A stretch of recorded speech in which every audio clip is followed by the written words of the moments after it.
Ser podcast.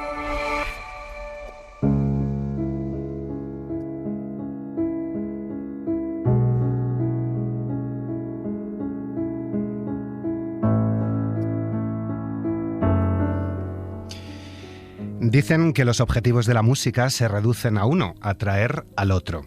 Quien dice que una sinfonía de Beethoven, como este Claro de Luna que estamos escuchando, no es entonces una llamada de apareamiento. María Velasco y Marina Herranz. Tengo algunas preguntas. Nos entregaremos al trance. Bienvenidas a La Hora Extra. Hola. Hola, ¿qué tal?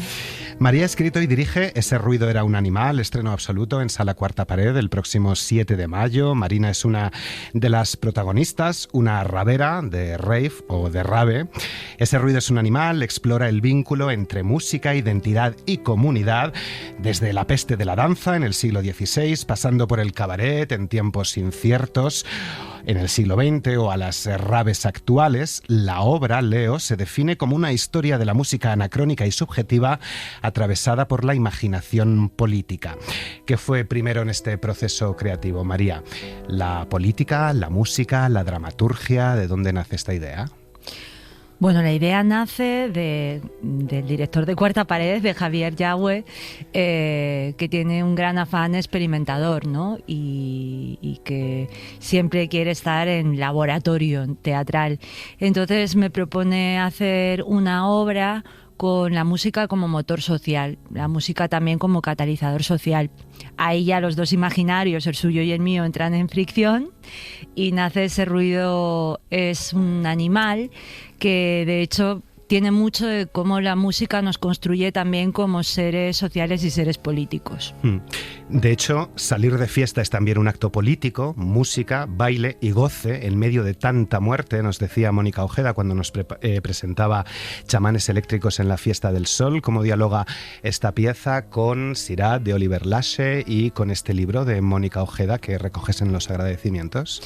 Pues parece que algo estuviera en el ambiente, ¿no? Porque realmente se respira en la narrativa, como dices, la novela fascinante de Mónica Ojeda. Sirat ha sido un fenómeno en el cine español y yo creo que también estamos reflexionando sobre cuál es, cómo se vive el entretenimiento, cómo se vive también el ocio en una sociedad que está tan masificada, tan separada y también tan angustiada, ¿no?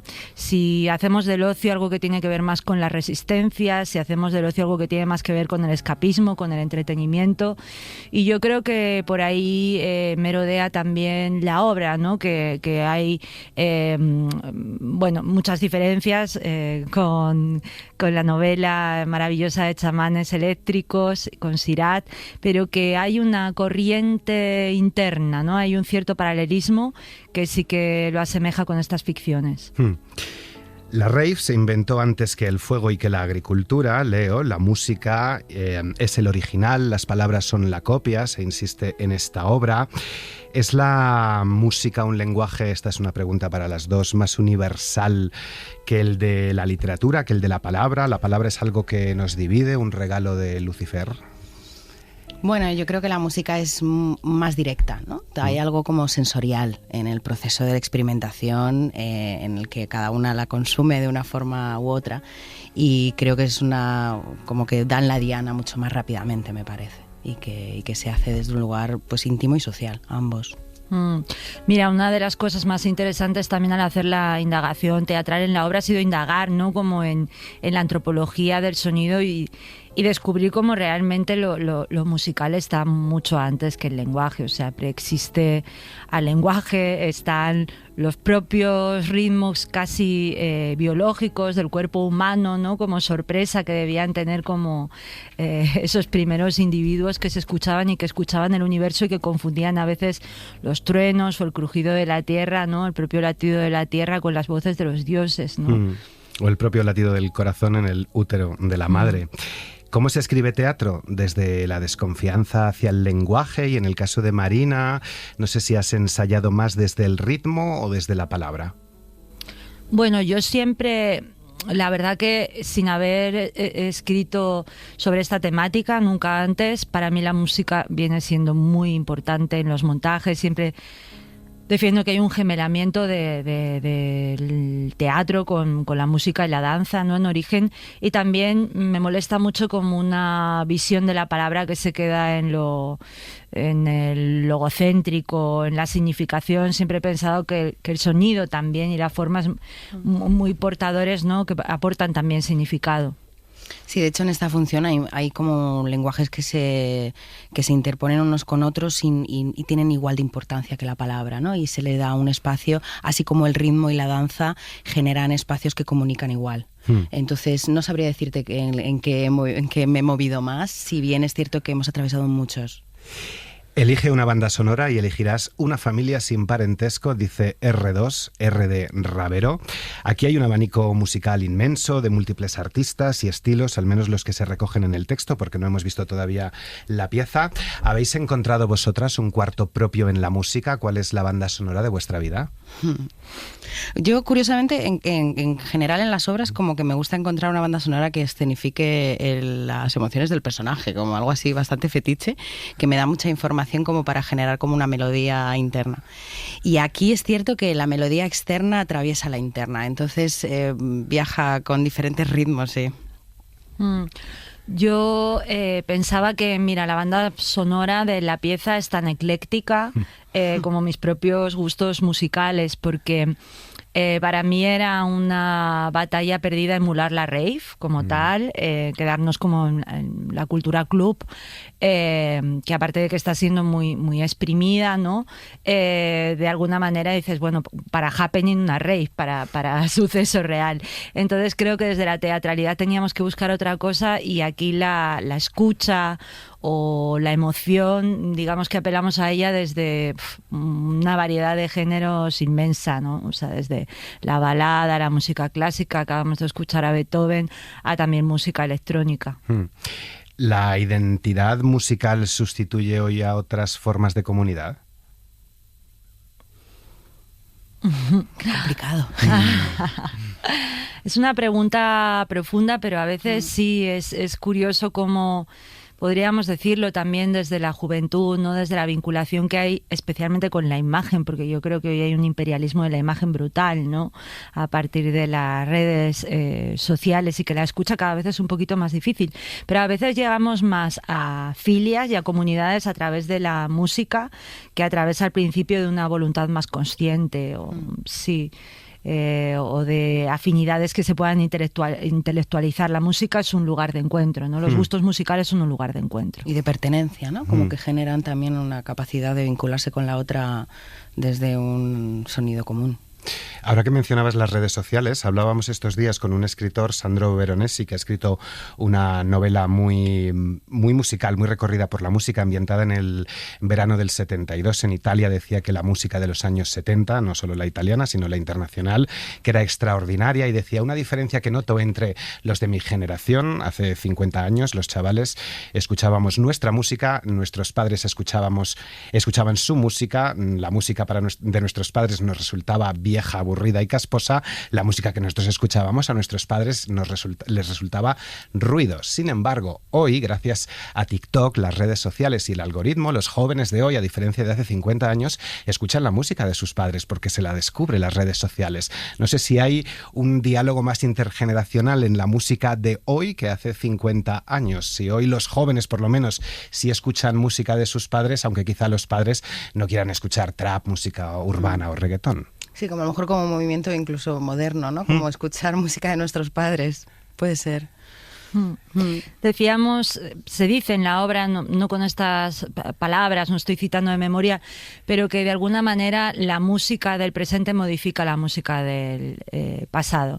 Es decir, quien tenga ya un poco interiorizada la electrónica, los subgraves, escucha de una manera diferente también otro tipo de cadencias.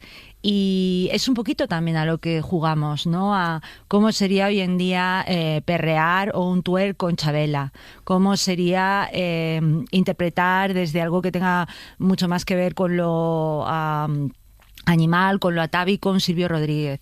O sea, jugamos un poquito a estos encuentros y desencuentros, ¿no? A de alguna manera cómo podría ser una vivencia contemporánea de músicas que igual pertenecen a otras generaciones. ¿Y escucháis también música clásica? ¿Qué relación tenéis con estos señores, hombres, muchos con peluca?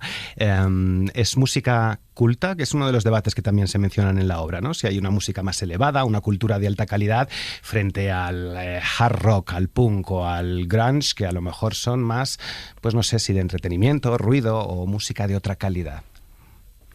Yo es que, bueno, yo creo que la música clásica, aunque haya sido una música como, bueno, como mencionabas, casi de la élite o elitizada, mejora la calidad de vida, da bienestar, pero de una manera transversal, ¿no? A mí, desde luego, me lo proporciona y creo que por eso también está habiendo encuentros tan mágicos, o sea, que se puede hacer un spoken word o se puede rapear sobre una base clásica, ¿no? O sea, como que se ha disuelto un poco y creo que en ese sentido es muy positivo. Lo vemos con discos como Lux, ¿no? Se ha disuelto un poco lo que tiene que ver las categorías relativas también al género y una cierta horizontalidad, ¿no? Parece que antes una música se asociaba a un grupo urbano y hoy en día es posible eso, hacer un disco que combina la lírica con el reggaetón. A lo que más horas dedicamos los españoles es precisamente a escuchar música. El teatro reúne a los que ya no saben hacer fuego alrededor de una hoguera incierta. Leo, al teatro venimos a escuchar, pero escuchar se ha convertido en algo vintage. Hoy ya no nos escuchamos los unos a los otros. Los conciertos y macroconciertos siguen creciendo, pero el teatro está estanco en los últimos, casi me atrevería a decir, 10 años. Yo te miro a ti, Marina, porque yo creo que tú eres un animal de teatro y ahora mismo estás con varias obras a la vez. Y yo creo que el teatro... Ay, nos encanta porque somos dramáticas, ¿no? Y siempre dramatizamos, pero el teatro goza de una excelente salud. Es que fíjate que lleva en crisis, yo creo, desde su nacimiento, desde el siglo V antes de Cristo, entonces tiene una frágil salud de hierro, ¿no? Porque hoy en día, justamente, decíamos, es tan invasiva la imagen que yo creo que otros canales, como puedan ser incluso los podcasts o las artes vivas, en el sentido de las artes donde ejercemos nuestro derecho de reunión y vamos a reunirnos, son vintage, pero entre las nuevas generaciones, cuidado, ¿eh? Porque yo creo que hay una sed increíble, tanto de la reunión, de la presencialidad, como de la escucha, porque es lo que más nos falta. Sí, justo también, ¿no? Como que también tiene que ver con esto de la inmediatez de las redes sociales, del consumo digital, que parece como que las artes vivas, o a mí me lo parece, es un lugar de encuentro donde parece que no te vas a perder nada porque estás en vivo y directo, ¿no? Lo estás viviendo, formas parte de esa sinergia, de esa convención, y eso, el teatro es el ejemplo. Los jóvenes entre 19 y 24 años son los que más participan de todas las actividades culturales, lo recordamos siempre, también de las artes escénicas, pero al teatro solamente van 1 de cada 4 personas, al menos una vez al año, y es una cifra que no se mueve de ahí, por eso quería subrayarlo. Mientras bailamos ya no queda yo, afirma R1. ¿Qué te interesa del borrado del yo, María, en esta experiencia rave? ¿Y cómo trabajas tú el borrado del yo en escena sin perder esa precisión actoral? Bueno, personalmente creo que estamos todavía encontrando eso, ¿no? Como que algo que tiene que ver con antes del estreno, que estás todavía investigando cómo tal vez el desdibuje de un personaje genera algo que sea más global y todavía no sabría decirte... cuáles son los asideros más facilitadores de la comunicación de lo que estamos contando, ¿no? Entonces me parece como muy interesante y muy universal no focalizarlo en un solo personaje, sino generar como muchos desde una parte que es tuya y no es tuya, ¿no? Porque pertenece a un texto o a una obra más grande que tú. Nadia. Mira, yo creo que las obras tienen mucho de los procesos, ¿no?, que están detrás. Es como casi en un plato de cocina, ¿no?, el afecto que uno haya puesto en la cocción.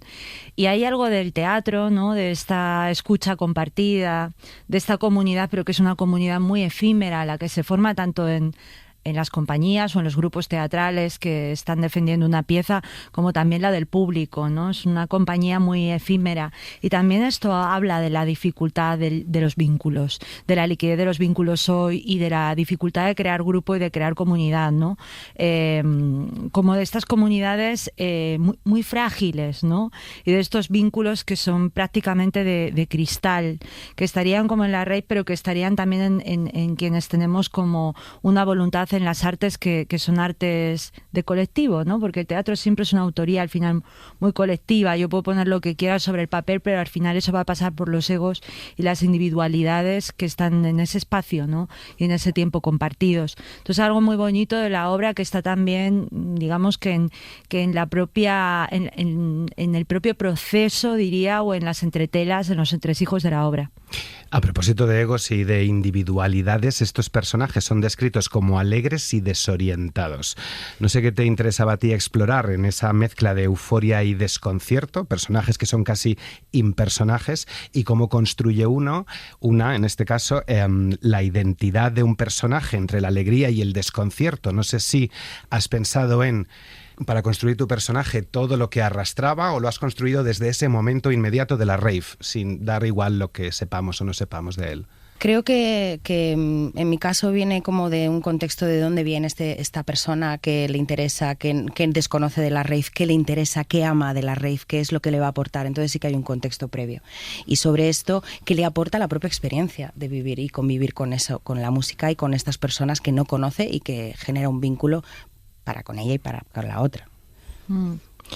Hablabas de algo que en la pieza se describe, que son estos fenómenos que se llamaban pestes de la danza, que están registrados y documentados, pero que siguen siendo un enigma para la ciencia, ¿no? Que eran brotes, tienen relación con la tarantela italiana, brotes de danza donde la gente llegaba a lesionarse, a fracturarse, y que nunca se ha sabido muy bien si venían de un hongo que circulaba por la alimentación, si tenían que ver con crisis muy fuertes sociales, con la histeria colectiva. Yo creo que hay algo muy histérico en el ocio, ¿no? Y por eso esa definición de los personajes que se relacionan desde la euforia o desde el hipoánimo total, desde la depresión, pero lo que está más ausente, ¿no? Es como una especie de estabilidad, de paz, de continuidad emocional. Abunda como los picos, ¿no? Como una relación exaltada con la realidad, que yo pienso para nuestros abuelos, abuelas, ¿no? Como levantarse, el trabajo monótono, pelar una papa. O sea, hoy en día todos los contactos que tenemos, todas las sinergias, y vivimos en esa especie como, creo, de ciclotimia constante, ¿no?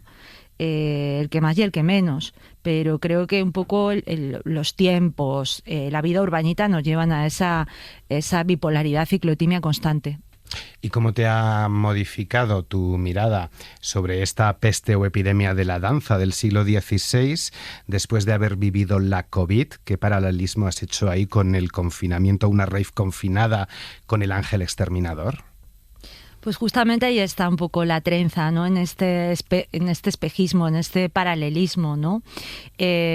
Realmente partíamos de una noticia real, que es de gente que acude a una rave en Sudamérica, y que lo que va a ser algo anecdótico y que va a ser algo de entretenimiento, de ocio, se convierte en unos meses de confinamiento, ¿no?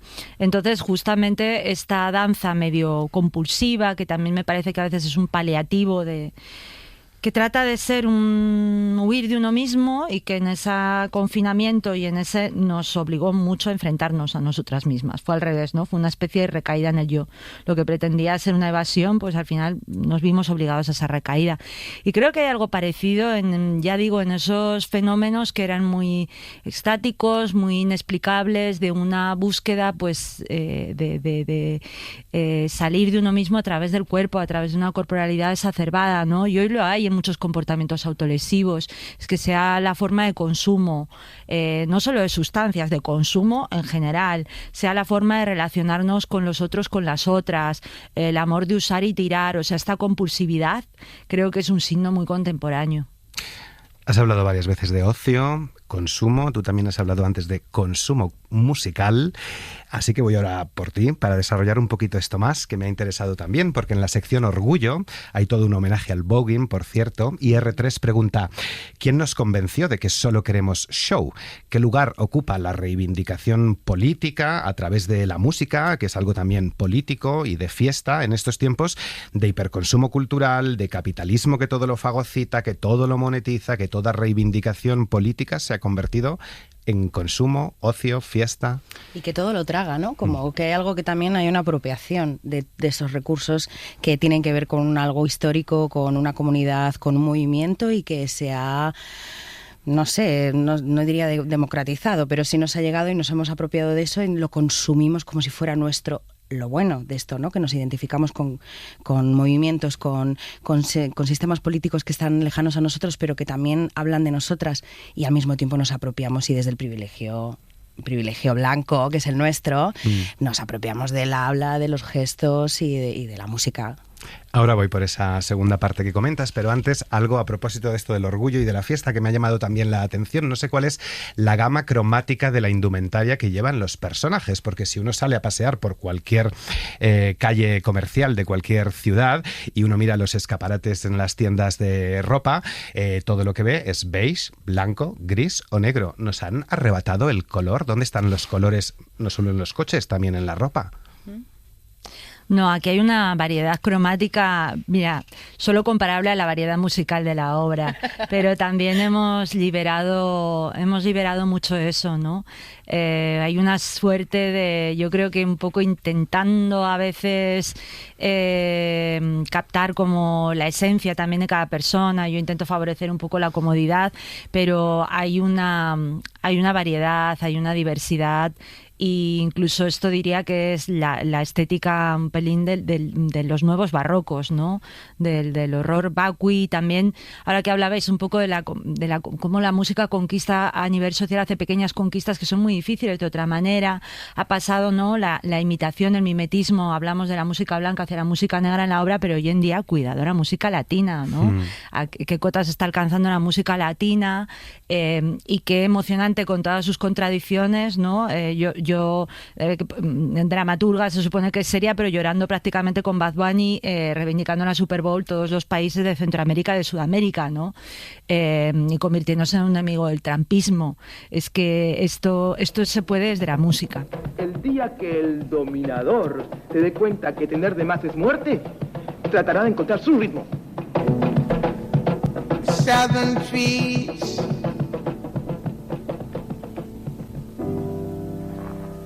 barren, strange fruit.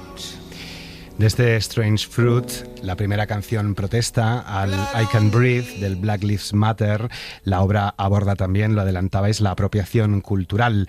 Cuántas veces la población blanca dominante nos apropiamos del habla, los gestos, la música y el baile de los oprimidos, algo que conecta también con ese alien de tu anterior obra, María Velasco. ¿Cómo has trabajado este tema, el de las deportaciones, los refugiados, las protestas raciales, sin caer en moralinas ni simplificaciones?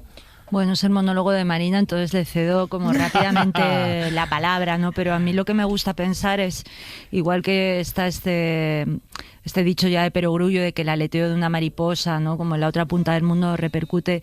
Yo, por más que hoy queramos evadirnos, por más que queremos estar al margen, por más que queramos estar entretenidos, entretenidas, el cefalograma plano, lo que está pasando es imposible que nos atraviese. Toda esta serie de movimientos, ¿no?, en el Mediterráneo, en el desierto, nos mueven por dentro, nos mueven orgánicamente. Es imposible salir ilesos. Por más que uno quiera cerrar los ojos, ¿no?, algo salpica y algo nos remueve, ¿no?, si estamos vivos y si estamos respirando. Y es un poquito desde ahí, ¿no?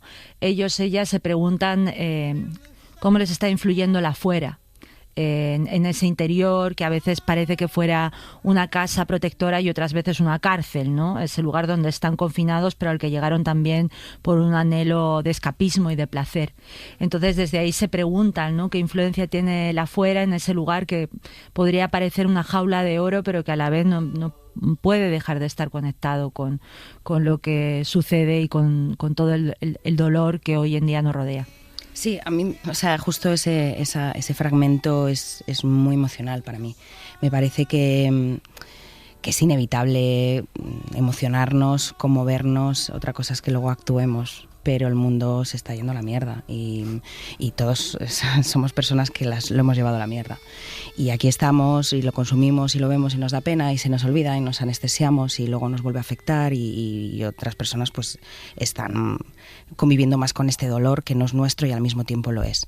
Entonces, bueno, creo que tiene que ser inevitable, es que tenemos que afectarnos, si no nos afectamos dejamos de ser humanos. ¿Qué papel juega el género, la raza, la disidencia en la construcción de esta tribu rave? Y también cómo dialogan estos temas con tu experiencia previa, donde has explorado también otros cuerpos no normativos o la disidencia en trabajos anteriores. Bueno, la he experimentado menos de lo que me gustaría, la verdad, básicamente por la normatividad social, no por elección propia. Entonces, no sé, o sea, creo que ser mujer no normativa, bueno, es una marca que te lo están contando todo el rato y te están diciendo lo que tienes que hacer y lo que no tienes que hacer y cómo tienes que ser, y tú vives con esa culpa y te lo trabajas con tus amigas y hablas mucho de eso y luego sales al mundo y tienes todo el rato hostias de que no, de que tienes que volver a construirte y volver a generar esa imagen. Y si eres más racializada y si perteneces a las disidencias es peor. Bueno, yo creo que tenemos que hablarlo mucho, tenemos que convivir más y tenemos que hablarlo mucho con las personas que lo viven y el resto que se calle. Hemos vivido crisis económicas, crisis sociales. En esta era de la ansiedad, hoy la crisis es espiritual. ¿Y qué tiene que llevar esa mochila para hacer frente a una crisis espiritual? Bueno, yo es que creo que todo se resume a eso, ¿no? Que realmente las crisis sociales, las crisis políticas que se están viviendo hoy en día vienen como de una falta de espíritu, de una falta de humanismo. Y la falta de humanismo siempre conduce a la falta de humanidad, ¿no? Yo siempre digo que los humanismos son lo que nos diferencian de los animales no humanos, ¿no? Entonces, claro, pues yo por eso defiendo el lugar del teatro desde un lugar tan apasionado, ¿no? Porque creo que el teatro siempre ha sido muy molesto para el poder porque tiene que ver con el derecho de reunión, tiene que ver con la asamblea y tiene que ver con la fiesta, con ambas cosas, con el ejercicio de la parte racional y de la parte irracional. Entonces, aunque minoritario, siempre ha sido molesto y hoy en día, ya que desde lo institucional no se promueve mucho este humanismo, que para mí nos salva mucho de la barbarie, de la banalidad del mal, pues creo que hay que promoverlo casi desde el individuo y desde pequeños foros, como siempre lo ha sido la Cuarta Pared, ¿no? O lo puedan ser las salas alternativas de referencia en Madrid. A veces son estos foros los que hacen ese trabajo, ¿no? Yo creo que cuanto más hay caso en la sociedad, más hay que entrenar el espíritu. El arte es una de las formas de entrenar el espíritu y de entrenar la sensibilidad y de entrenar la empatía y de entrenar la simpatía, ¿no? Creo que muchas veces es como una tarea pendiente de la educación que asumimos parcialmente como podemos, dando palos de ciego en el arte, ¿no? Porque ojalá estuviera en la educación más promoción de una inteligencia emocional, de una inteligencia afectiva, ¿no? Con todo el currículo escolar en paralelo, pero es que si no tenemos eso no tenemos nada, ¿no? Ni para ser felices ni para ser buenos seres humanos. En ese ruido era un animal, hay un gato que se llama Stravinsky y dice que los animales no aman la música, la practican. ¿Por qué necesitaba esta obra esa voz de un animal, una voz casi filosófica y que aporta también el humor que lo tiene a esta obra? Stravinsky es el gato de la obra. Bueno, pues lo resume él en esta frasecita. Es que yo pienso que hablábamos de que la música preexiste al lenguaje, que tiene que ver también con el gemido, con el grito, que nos olvidamos también de un cierto individualismo, de que nos miran cuando bailamos. Para mí tiene que ver con conectarse con algo también animal, anímico y animal, ¿no? Lo animado, el movimiento, nos lleva a ese estado, a veces mucho menos racional, las palabras muchas veces velan más que revelan y nos lleva como a ese estado más primigenio, ¿no? Entonces está ese gato reivindicando que los animales saben hacerlo muy bien, que no necesitan oírla para practicarla, ¿no? Sería hermoso vivir para siempre en un abrazo sónico con una banda sonora, María Velasco y Marina Herranz. Un abrazo, lo que pasa en la rave se queda en la rave. Gracias por haber estado en La Hora Extra y váyanse con la música a otra parte. Mil Gracias. gracias. Para no perderte ningún episodio, síguenos en la aplicación o la web de la SER, Podium Podcast o tu plataforma de audio favorita.